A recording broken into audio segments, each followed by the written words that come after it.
Hello, welcome. Thank you for joining us for the last one in this series, the Ask Us Anything with PB&G, March 28th, Palm Sunday. So we're at the start of Holy Week, and I pray that it'll be a meaningful week of reflecting and deepening our faith as we journey through that together. So thank you for everybody who's been watching these, especially thank you to everybody who's shared really good questions, tough questions. So thank you for that. Thank you also for the fun ones. Actually, the tough ones are kind of fun too, but for the fun ones in between. To start off with, wanted to ask a different kind of a question. This one is for Gabriel. Gabriel, I'd like to hear more about your experience in your boarding school. You went to a boarding school in Jos, Nigeria. Would be interested to hear a little bit about that school and about how that experience shaped your faith. Okay, so I was 13 when my parents became missionaries in Nigeria. They were there for over the course of 10 years, but the 4 years that I lived with them, we lived in Jos, and I attended a boarding school. My boarding school experience was kind of different because I lived in basically a dorm that was off campus, but I saw my parents every day because they were the house parents. So it was the perks of boarding school without having to be living away from my family. And just a note about boarding school, some people have great experiences with that. Some people do not. So my experience is not necessarily representational of everyone's. And the school that I went to was called Hillcrest School. It's still functioning. I think they're in sort of a hybrid model as well because COVID is global. But it's for goodness, probably going on 70 years, maybe longer now. I've lost track. It's been a school run by multiple denominations, international denominations of mission agencies working together with the original goal of providing education for the children of missionaries who might be in communities where they don't really have those opportunities, and homeschooling the kids is either not practical or just not a great option. And so they started this boarding school. But not all the students board, and they're not all missionary kids. Many of them are not even from Christian backgrounds. There are kids from Muslim families, Hindu families, children of immigrants, Nigerian families. Some send their kids to this school. So it's international, interdenominational, with a student body that is also from many different religions. When I was there, kids were from anywhere from 25 to 30 countries in the student body at the time. I was there from ages 13 to 17, so grades 8 through 11. We had kids living with our family. Other than my sister and I, there were up to 14 other kids lived with us while attending the school. Some missionary kids, some not. And I had friends literally from all over the world. My first friend at Hillcrest was a Muslim girl from Egypt who was in my class. We're still connected via Instagram 30 plus years later. Many of those friendships I've maintained for all of that time, which is that, sometimes the internet is not great, but sometimes it is pretty fabulous. And so being able to keep those connections. So the question was about kind of how that shaped my faith. Before moving to Nigeria, my family had lived mostly in the Midwest, although I was born in Canada, and in very, very religiously and culturally and ethnically homogeneous environments. So this was and rural or small town. So moving to a larger city, I think the population of Joss is roughly 500,000 at the time. I think it's bigger now. That had a large international population. It was quite an experience moving to a much more diverse environment. But it also, exposed my sister and I to things that we just had no idea existed, and relationships that we never could have had in the rural Midwest. Not that there's anything wrong with the rural Midwest. It's just there are advantages to that, and there are also things that you are harder to find opportunities to connect with, or that you just might not know that those opportunities exist or how to seek them out. So yeah, having those friendships and being able to see those perspectives. I had come to faith at a very young age and had been baptized a few years before we moved to Nigeria, probably a year or two. I don't actually remember. I was 11 or 12 or thereabouts. I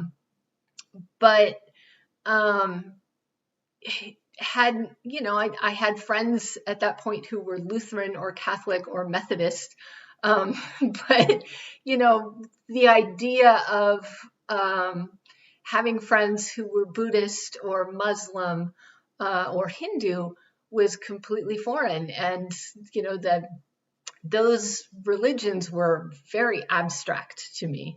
And so being able to get to know people who, for whom that was their faith, made those a little more real. And so I got to learn a bit more about them. And, kind of had the opportunity to say, okay, now I understand what some of the other religions are. Is this really my religion? Is this the one that I really believe in? And yes, but also learning to appreciate some of the common threads that go through different faiths around the world, and some of the things that they value that we also do, and being able to find points of commonality and going, there are universal truths about being human that are often good ways to build conversations.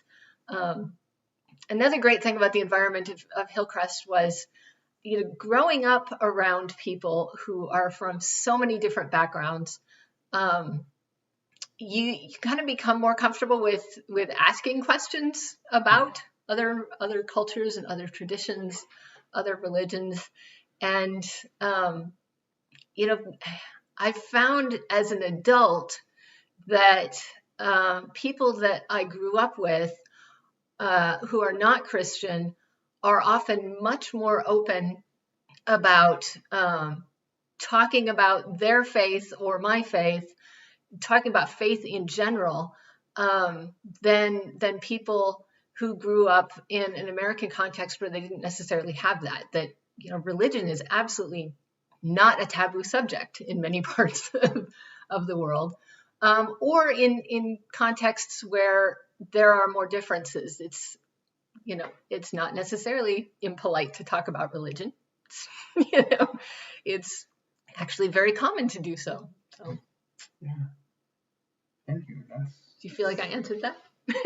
I rambled a little bit. I sort of wandered, I think. No, I think it's an open question, right? Because our faith is such a big and broad thing. Right. So how those experiences shape us is going to be just kind of an ongoing thing to even reflect back on and think, okay, this had an impact in my life in this way. Right. Kind of continually discovering some of those pieces. And continue to have conversations that I have. I have Muslim friends that will, write on my wall or send me a message every year on Facebook or Instagram on Christmas or on Easter, because they know that those are important days of the year in my faith. And, with the ones that belong to other faith traditions, if I'm aware of a major holiday, I try to send them a note and say, I know that Ramadan is starting. I pray that this is a meaningful time and that it brings you closer to God in that time. So being able to have those conversations. Yeah, I think it's one of the interesting things, because we were talking about this a little bit last week, right? Is how do we have those kind of conversations? And one of the pieces to that was, and I heard you talking about this a little bit, is looking for the common threads, but also acknowledging the differences, and that it's important to acknowledge both in terms of, just respecting another person's where they're coming from. And one of the things about Hillcrest is that it's a Christian school, but run cooperatively by people from different traditions within Christianity. And so the staff, the faculty, the administration, they all have to work together in spite of the fact that some of them might have very big theological differences. They have to figure out, okay, how to teach the required Bible classes, who gets to do that which year. And so even within Christianity, you see different perspectives. As a kid from a Baptist family, I got to hear from people from Reformed tradition, Lutheran tradition, Methodist, and so you kind of see different traditions, and you learn to at an early age to wrestle through.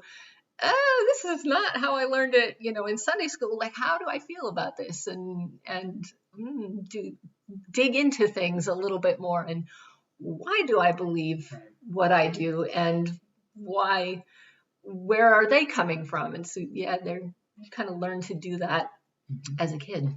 We talked about that, just you and I, we've talked about that before, about how that experience, it sounds to me like that helped, really kind of force you to figure out, do I own my faith? I mean, you spoke to that. Yes. This is, okay, there's a point in time where we naturally kind of grow up with the faith that our parents have or that we've been raised in. But then there comes a pivot point where we got to go, okay, do I believe this? Is this going to be my thing? And I think it sounds to me like that point may have come a little bit earlier for you, or at least in that experience that was. It was kind of over those years. That was kind of, sort of an unofficial confirmation class over the course of multiple years. Yeah. Very long confirmation class. Post-baptism. Well, I have learned and continue to learn a lot from you and your experiences there, G. I have not had similar experiences, so I won't try to answer that question very much, other than to say one of the things I really appreciated about the college that both Gabriel and I went to, University of Sioux Falls. It started out Sioux Falls College, so I started out at a college and then I graduated from a university. That's fine. It was a cool place, though. The religion faculty there, Christians, but from different traditions. So the theology professor that I studied under was and is, just a well-respected Wesleyan scholar. The professor who at the time was teaching biblical studies. I don't know particularly the tradition he came out of, but I know that he moved to a Brethren seminary where he was teaching out in Pennsylvania, ironically not far from where I went to seminary, which is kind of cool. But very different perspectives, kind of in different places theologically, but both of them solid people of faith.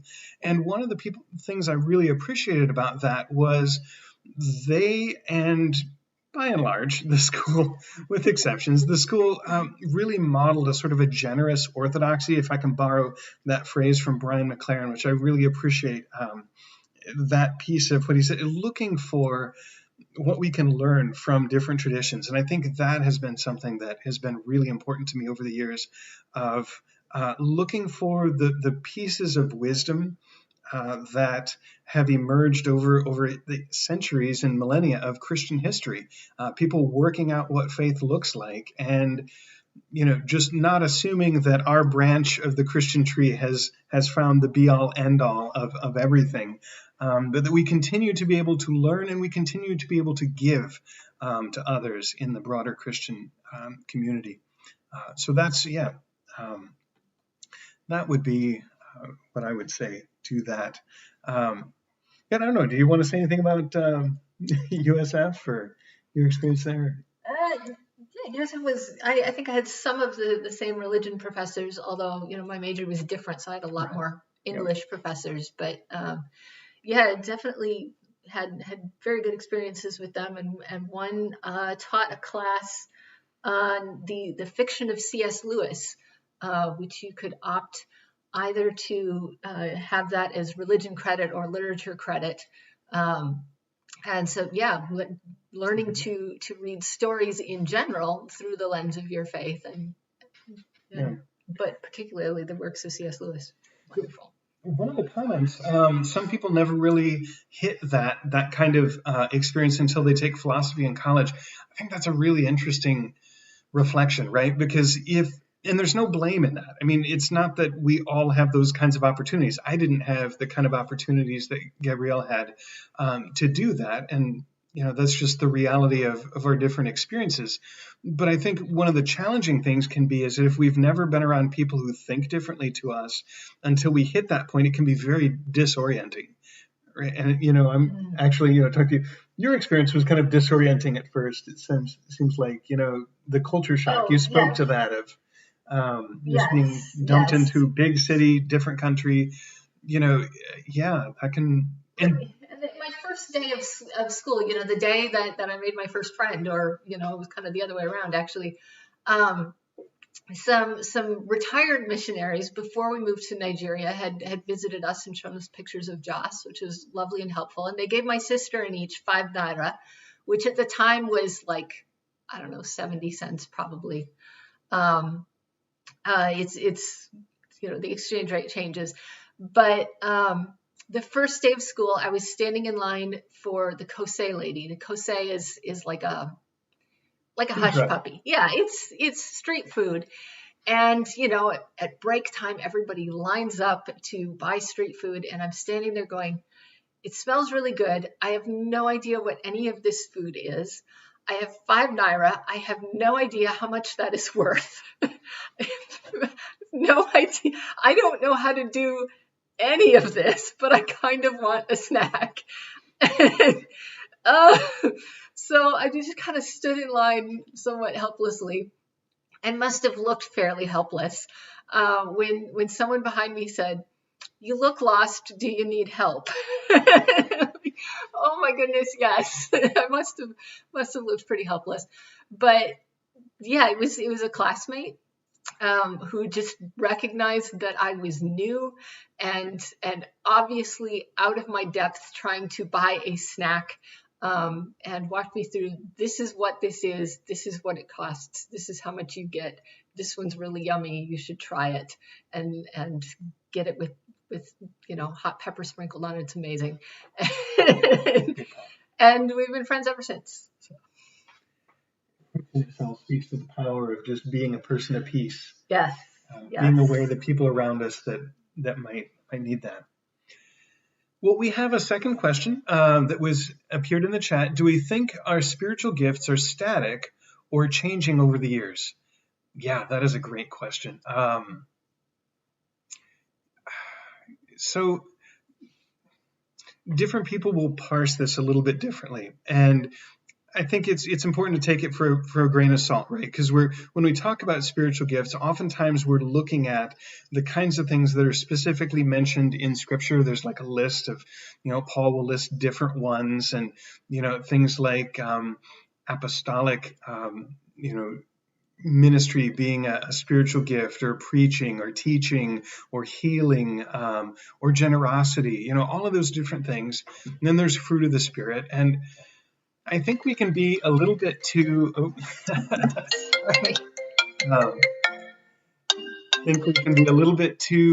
Rigid about some of that sometimes, and so I want to try to avoid that, but to frame it in the sense of kind of how God's wired us, and then how God uses us at different points in our lives. So, in that sense, I don't know that spiritual gifts necessarily are static, but I think, to the extent that they are expressions of how God made us, like kind of how we're wired, that might express itself in different ways and at different times. And to say also that as we grow, there may be different pieces of us, different gifts that emerge or have opportunities to get expressed or discovered, and times where we might use gifts that we had and used frequently at one stage of our lives may not be as needed at that moment. One way to look at it, and I can't take credit for this, somebody came across this a long time ago, described it as if we're tools in God's hands, then God, the worker, the artisan, has a right to not only use the tools, but to set some of those tools aside for a time. Like, just because God has used us in one way at one time doesn't mean that God's always going to do that with us throughout our lives. And yet I think that there are threads that are just really kind of integral to who we are. There are just folks that are naturally hospitable. I think that's a spiritual gift. How that gets expressed, may come out different ways. Sometimes it may be making food for folks. Sometimes it may be doing exactly what your friend did for you, which is a gift of hospitality. Just kind of noticing. So yeah, I don't know if you want to jump in on that one or maybe. No, I think you've covered that very well. Yeah. All right. One more question. What are the greatest places of growth you've seen since the pandemic? So growth in general, personal growth in the church. So that's a good question. Earlier today in the message in worship, I talked about all of us have been stretched. I can certainly identify with that. I don't know if you want to jump in on this one to start with. See people becoming more flexible and adaptable, like especially a year ago. We thought this was going to last 2 weeks. We were so naive. We had no idea. Right. We thought this was going to last a couple weeks, and we thought, by Easter, we'll be back. It'll be fine. Easter Sunday morning, we were not back in church. We were doing church, and it was completely different than anything we had done before. But we adapted. And I think, the constant ability to adapt, to try to include as many people as possible, and not leave anybody out or leave anybody behind, or disconnected has been an amazing area of growth, particularly like over the summer, for people for whom online is just challenging. We were able to do worship outside, and it was a safer option for attending in person. It was not practical to do that every week, necessarily, because we had to carry all of the equipment and everything. But it was those were awesome worship experiences. And now we know, hey, worship outside is really fun. We can keep doing that. Yeah. So, in clarification, the person asking the question says meaning growth in the church, which you spoke to. I would echo that. The flexibility doesn't come without a cost, right? I mean, it is at times stressful. It's, it takes energy to keep doing that. And everybody has different reservoirs of energy and different other circumstances. What people said is we're all in the same storm. We're not all in the same boat, and so I think that's a good thing to keep in mind. But in terms of growth in the church, just to maybe continue along the threads that Gabriel was highlighting, I said at the very start of this, what I was processing through at the time, especially at the start, was I could envision doing ministry without the building. I was having a really hard time envisioning how do we do ministry without gathering anywhere, in terms of in a tangible way. Not that I didn't like or appreciate the digital options, but just kind of how do we foster relationships? So I think we all grew in that, trying to figure that out. I see the church as a whole growing in both in one sense, letting go a little bit of our dependency on space and on having things a certain way, that things have got to be a certain way for it to be church, for it to count as worship, for it to count as discipleship or community. And I think that's really healthy.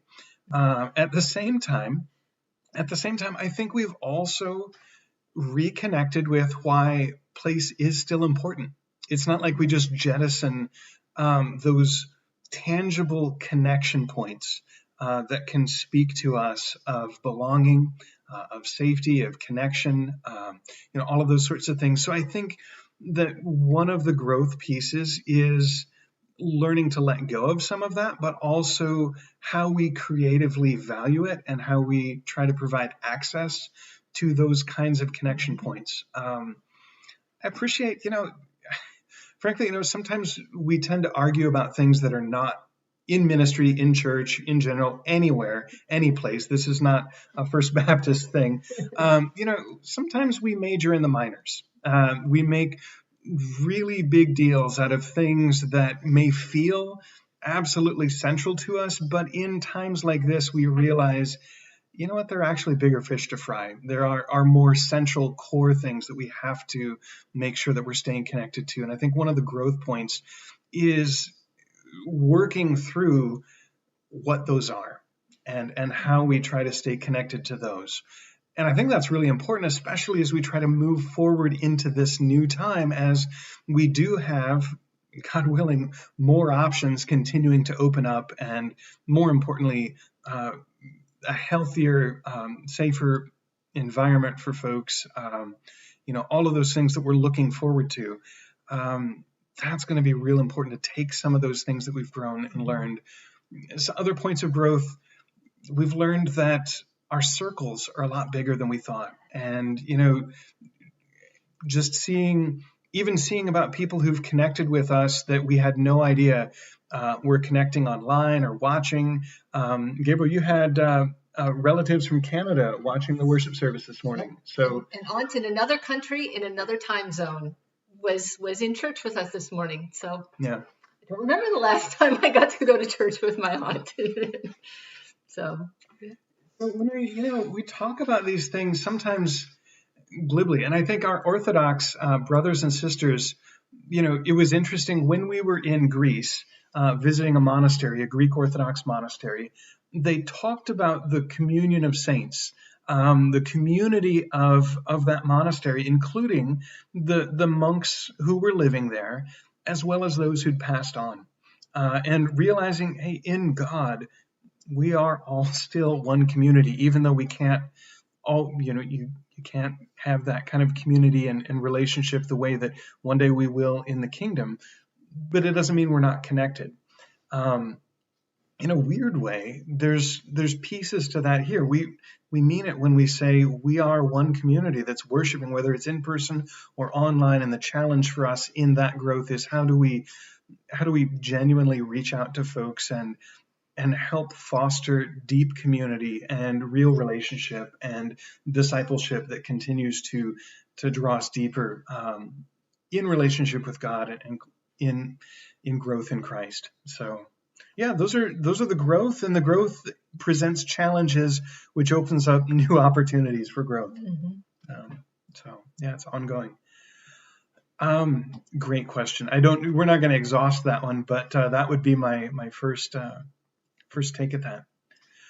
Well, it's about a half an hour, and I think that's probably about a good time. We've had a great series of questions. I've really enjoyed, to wrap that up, I've really enjoyed the questions that people asked, the opportunity to respond to them. Conversation doesn't have to be over. This will be the last one in this series, but we'll be looking at how we re-engage with this same kind of a topic, whether that's live streaming or something actually live and a little bit more directly interactive where we can see one another. We'll take a look at that. But if you've got any feedback for us, if you've got more questions or how you might like to engage, please do let us know. You can email me at brian@fbcblm.org. You can call our church, First Baptist Church of Bloomington, and just leave us a message, leave us a note. Anything you want to say as we kind of wrap up? No. Okay. Good questions. This has been fun. All right. Hey, folks, thank you so much for joining in, and thanks to everybody who jumped in on the live stream to chat and share comments and questions. We really appreciate it. Take care, and God bless.